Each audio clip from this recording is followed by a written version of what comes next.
يا ترى ليه لما بنمسك التليفون في العربية وتبدأ تقرأ فيه بتحس بغثيان ودوخة؟ بس لو انت سايق عمرك ما هتدوخ. اوعى تدوخ مني. اهلا بيكم في حلقة جديدة من برنامجكم رشفة علم.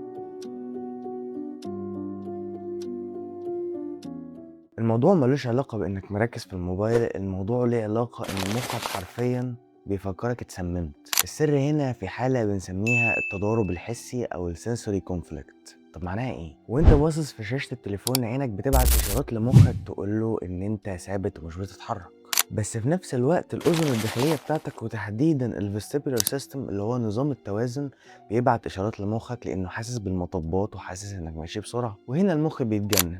بيوصلوا إشارتين عكس بعض تمام. وفي سيستم جسمنا الحالة الوحيدة اللي بتعمل خلل وهلوسة زي كده هي إنك تكون واخد سم.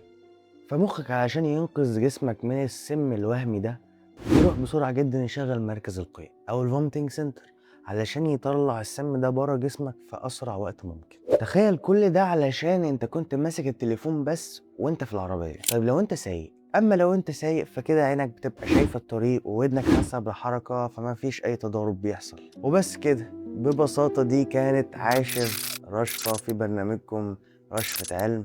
تابعوني عشان تعرفوا معلومات اغرب وامتع عن جسم الانسان.